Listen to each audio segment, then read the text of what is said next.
Welcome on in. Todd Strain is in the house, and great to have Sammy Levitt, Padres pregame, postgame radio host, back with us as well. How are you, Sammy? I'm great.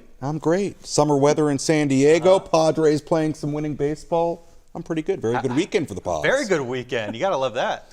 I do. It was a lot of fun to watch and see the offense come to life. And by the way, the pitching really, really good. Bullpenning on Friday and Saturday. Walker Buehler solid with the bullpen backing them up today. And it felt like a much-needed series sweep against the Marlins team that has now lost 12 in a row. Straight, but yeah. You'll absolutely take it. I said on my post-game show earlier today, you could argue as important a 3 games as they've played all year. I understand the opponent and all of that, but when you consider the trade deadline and what this road trip was before this weekend, it was a critical series sweep. Yeah, Todd, if you had told me 5-5 before the road trip, I think, I don't know about that, but this feels a bit better than a 5-5 road trip. How it started, bad. How it finished, good. Now, they didn't exactly beat the 1927 Yankees, but baby steps here. And knowing what they're facing, this is a very encouraging into the road trip for the Padres.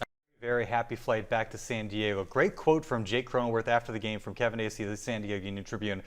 I think if we keep playing like this, we're going to put ourselves in a position to make A.J. Preller help this team. Let's just get straight to it, fellas. Wow. Cron said, I think that's all of our goals, and I don't think we see it any other way.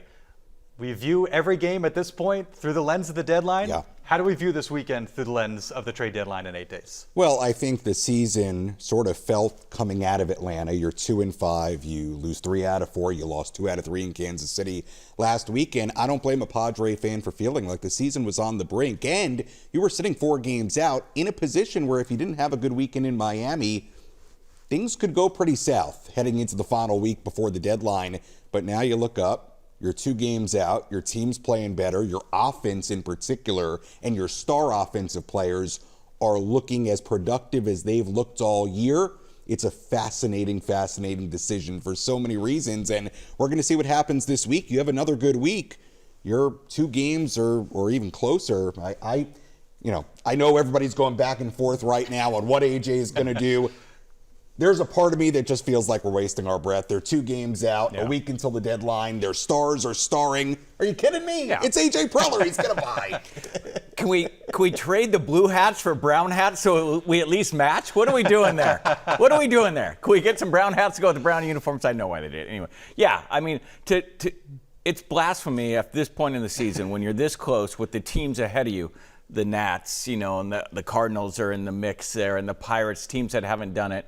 And you sell at this point. You're close. You got to go for it. I don't know how much they can add realistically. Obviously, they need pitching.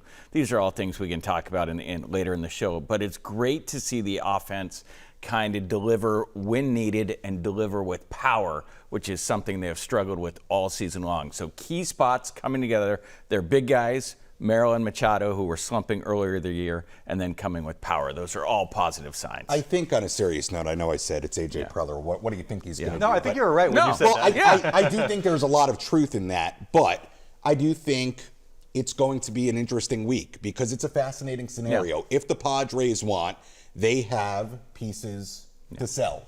Ty France, Michael King, Adrian Morejon. If you want to throw Mason Miller in there, which is a totally different conversation, you certainly can do that. There are pieces to sell. Until this weekend, this team was 3 games under 500, 4 games out with a lot of teams between them and a playoff spot. Nothing would surprise me based on who they've been so far. But again, I just keep coming back to, you look at it 2 games out with A.J. Preller, history would tell us at this moment, I would lean more towards them being buyers. But if they decided to sell or stand pat or do a little bit of both, that's where it gets really, really fascinating. It really does. And also, how would you sell selling on the clubhouse at this point, given what they've done the last few days? Much more talk on the deadline ramifications of all this and all the possibilities as the show continues. The Padres went 4-3 over the last 7 days, picked up a half game in the wild card. Now 2 games back, half back of the Cardinals, who are sliding, 1 back of the Nats and the Pirates. They trail Arizona for the final wild card spot by 1 game. Interestingly enough, Padres visit Arizona for 4 games beginning August 3rd. What else is happening August 3rd, guys? The trade deadline. Sammy, as you take a look at this, How do you view this National League wildcard landscape? Well, on one hand, you're 2 games out. On the other hand, you've got a lot of other teams in the mix. But I got to be honest with you. I look at the rest of those teams on that list. Does anybody really scare you? Are you telling me that any of those teams really, really scare you, or you can't see the possibility of the Padres passing one of those teams? Again, I think it adds to the intrigue of this deadline. I think the question, and you sort of alluded to it with the highlights with C.J. Abrams and James Wood, I think the interesting question is this. Let's live in a world where the Padres are buyers. To what extent?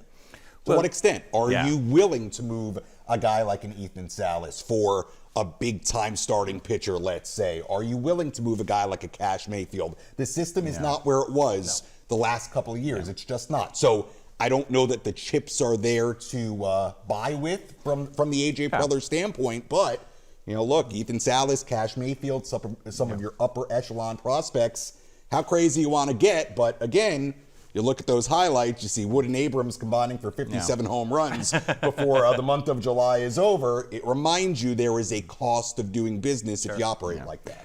We all know those teams ahead of the Padres, including the Diamondbacks, are not exactly powerhouse programs. The problem is with MLB right now, there are not a lot of sellers. There's not a lot of top line or even midline starting pitching that's just available out there that A.J. Preller can go get without giving up some of the guys you mentioned.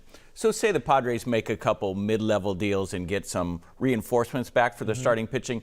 That will help, but I question whether they could ever get enough starting pitching back to make a real difference in this team for the season, rest of the regular season, for the postseason.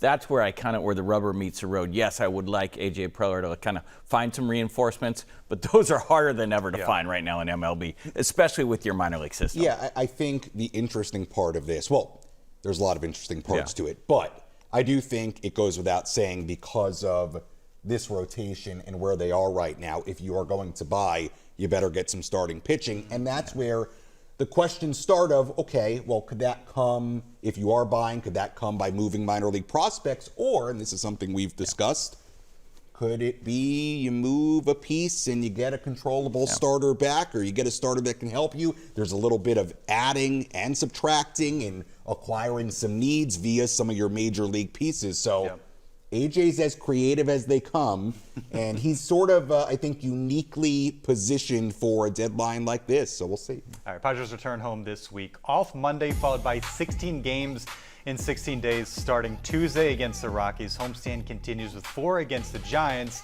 that being the final series before the deadline. And so when you look at the schedule, Sam, you do see some opportunities. If you feel like, okay, I'm not sold by what they did against a slumping Marlins team, I don't know if you're going to be sold by what they do against the Rockies, but what it does give you is an opportunity to pad wins and maybe make up some ground, and maybe you blink, Thursday, Friday rolls around, and you're a game out. You're a half game out. Yeah, I mean, let's not put the proverbial cart before the horse, right? You do have the Rockies coming to town, the Giants coming to town. You're right, they are winnable games. However, we should have learned from the first part of this road trip, you faced a Royals team that came in tied for the worst record in baseball, and meanwhile they took 2 of 3 from you. So nothing is guaranteed. Look, this could totally go the other way. You have a bad week against these teams, and you could give your front office reason to go the total opposite direction. I don't anticipate that. To me, especially offensively, they're playing well enough right now where I don't see them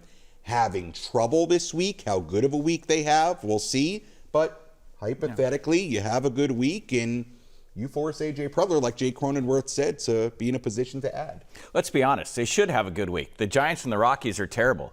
Rockies have 42 wins, they're the worst in baseball along with the Royals. The Giants are tied for the second worst record. I mean, if you are a successful Major League Baseball team, like the Padres and a motivated one, you win these games a week before the deadline. You win these games. You go out and you hammer them, and you keep this kind of new pitching vibe they got going. You keep it going. If you don't, then, hey, you are what you are kind of beginning earlier in the season. You're reverting back to your May and June form. If they don't have a good week and somehow these 6 games really go not well, they're going to have nobody to blame but themselves for not putting AJ in a position to to do what hopefully he can do. We have seen Jackson barrel these last 5 games in particular, 9 for 19, good for a 473 average, 5 runs scored, 4 ribbies, and those 3 home runs. 3 hits Saturday, 5 multi-hit games over the last 8. The 23-year-old has been a different dude the last week plus. I'm going up there trying to win every pitch, more competitive at the plate, and just, I'm trying to help the team win. We're having fun in the dugout. We're having a blast in the clubhouse, so I think our mindset's shifted a little bit. We got nothing to lose. Let's start to have fun. They've made one little mechanical tweak that has kind of changed a little bit the mindset, but it's freed him up to compete. Is kind of what it was. And he was just in a spot mechanically where he was just tied up, trying to compete and unable to do so. So they've done a really good job of slowly. Can't just hey, you got to do this. The player doesn't always believe that, and sometimes it takes a lot of failure to believe all right, maybe I should try something a little bit different, out of the ordinary, and then see if that unlocks it. When Sammy Levitt is in the clubhouse pregame on Tuesday and he's talking to Jackson Merrill, I want Sammy to ask Jackson, what is that tweak? What did you work on with Steven Souza to unlock what you're doing at the plate? Yeah, I'm wondering too, because it's clearly worked and clearly been really, really effective. And this has been wonderful to see, because I think with Jackson Merrill, you have to zoom out a little bit. He has that amazing rookie campaign, gets off to a great start in 2025, then deals with injuries. It was a very start and stop season. Gets off to a slow start this year, and I think struggled a little bit to then figure it out from there. It just is a good reminder, he's 23 years old. He hasn't played that much baseball yet, and certainly I think what you've seen the last handful of games in the last couple of weeks, it's probably as close to rookie season Jackson Merrill as we've seen. It's a big deal for this offense, not only because he's being productive, but this guy, when he's going right, from a clutch standpoint, from a big moment standpoint, he's as good as it gets on this team. He delivers in those spots, and we certainly saw that today. Well, it's nice to hear Stammen say that, because just watching casually as we watch from the stands or the press box or on TV, you could see this season that Merrill's swing just looks different. He looked uncomfortable at the plate. He wasn't getting his hands to places he was getting them before. So whatever tweak he made has resulted, we talk about the power, just his swing looks better, where he's hitting the ball, launch angle, everything like that the nerds in baseball like to see.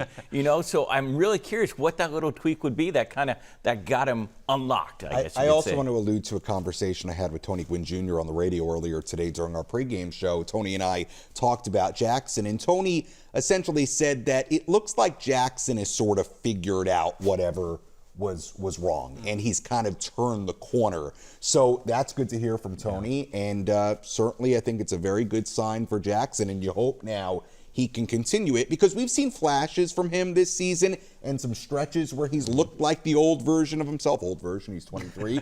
But now you hope maybe this is a sign of things to come into August, into September, and you get him going, Manny going, Fernando going, you have all these contributions up and down the lineup. That's when things start getting really interesting for this ball club.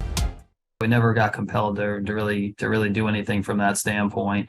And then obviously looking at our team, we feel like our team is, we've got a team that we think can win, and if we were able to add to the club, give us a good chance here in the next 2 months to it's going to be a good pennant race, and look up and play into October. Well, thinking about what A.J. Preller might do this deadline, 2023 comes to mind. That is the year that feels most similar to the situation the Padres are in.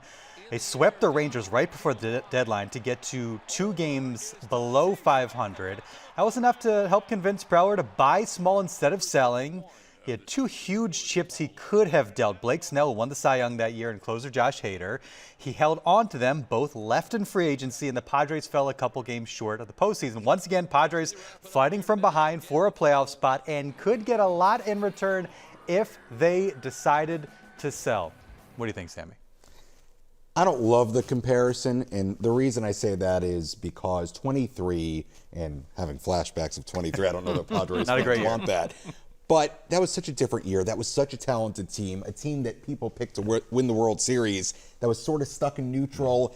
It felt like a situation where you were just waiting for them to take off. I didn't blame A.J. Preller at the time for not moving Snell, for not moving Hader. I think it was a unique season, a unique set of circumstances, and I don't know. I think it's different. The pitching was a lot different as well, the rotation. So Yeah. but I think it's different. AJ Preller, he goes for it until he doesn't go for it. We've never seen AJ Preller not be aggressive, not think he could tinker with the team to get them to compete in October and now in November. He's a go for it guy. He's a tinker guy. He likes to add. Until he does otherwise, I find it hard to believe he's going to sell. I just thought every year since then, Yeah. what could they have now that they could have gotten a deadline that could be helping this club? And my fear is that we are all asking that question again in 28, 29, 30, if they decide to stand pat or buy this deadline. But we will see, as you said, not an exact comparison. You don't make the trades. You don't make the trades. I don't make the trades. Fans don't make the trades. Nope. AJ Preller makes the trades. I think there are compelling arguments for a lot of different scenarios here, but it's AJ Preller. Come on. Yeah.